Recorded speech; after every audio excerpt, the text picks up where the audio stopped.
नमस्कार, मी कृष्णा लोमटे, संत गोरबा काका न्यूज चॅनलमध्ये आपलं स्वागत आहे। आता आलेत आपण पंढरपूरमध्ये आणि आता आपण इकडं मंदिराकडे चाललो आहोत, पण आपल्याला काय भाविक भेटलेले आहेत। या इकडे इकडे इकडे थांबा।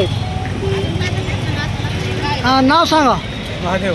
पूर्ण नाव सांगा। महादेव क्षीरसागर। बरं बरं, कुठले आहे तुम्ही? धाराशिव। बरं बरं, धाराशिवमध्ये कुठलं गाव? धाराशिव। बरं बरं बरं, तुम्ही किती दिवसापासून चालला दिंडीमध्ये?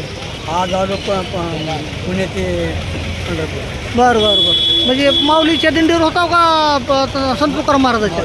माऊली। आता गावाकडे चाललो का? काकाच्या पाया पाय चाललो। बरं बरं, आता हे होते भाविक आता धाराशिवले आहेत, म्हणजे आमच्या जिल्ह्यातले आहेत। आता हे ह्यांच्या गावी निघालेले आहेत। बरं, ओके, धन्यवाद। आता इथं आलो होतो आपण, इथं मंदिरासमोर इथे एक भाविक भेटलेले आहेत। हातात त्यांच्या पताका आहे, आपलं हिंदू धर्माची पताका त्यांनी हातात घेतलेली आहे, सनातन धर्माची, आणि भगवे वस्त्र आहेत। तर त्या बाबाशी बोलत, बाबा काय नाव तुमचं? गिरमकर बाबा। बरं, कुठले तुम्ही? श्रीगोंदा। श्रीगोंदा, बरं बरं, जिल्हा नगर जिल्हा। बरं बरं बरं, केव्हा आले? आता इथं 9मीला आलो इथे। बरं बरं बरं, किती वर्षापासून वारी आहे तुमची?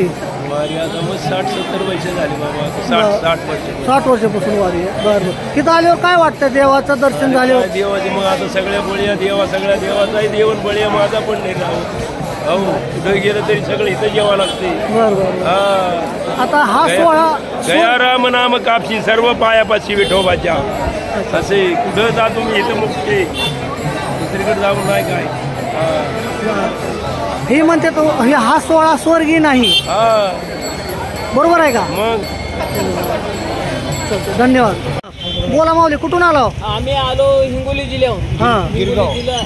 बरं बरं, किती दिवस झालं चलायला तुम्ही? आम्ही 12 तारखेपासून चालतो। 12 तारखेपर्यंत? 12 तारखेपासून चालतो। आमचे इनेकरी आहेत। बरं बरं, कुठल्या दिंडीवर असता तुम्ही? आम्ही 265। बरं, दिंडीचं नाव काय? उराडे। बरं बरं, ओके, धन्यवाद। सकाराम उराडे। हो, धन्यवाद। हां, आता आपण इथं मंदिरापाशी आलो, इथे एक भाविक भक्त आले, ते आळंदीहून पंढरपूरला चालत आहेत। काय नाव माऊली तुमचं? परशुराम जाधव।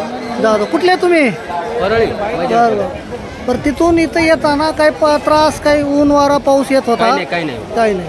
म्हणजे सगळं विठ्ठलाचं मनी भाव बस घेऊन येत होता तुम्ही? इथं आल्यावर कसं वाटतंय? काय नाही, एकदम फ्री मध्ये। आता तुमचा जे थकवा आहे ते इथं आल्यावर कसं म्हणजे वाटतंय? त्याला व्यवस्थित आहे। व्यवस्थित वाटतं। धन्यवाद।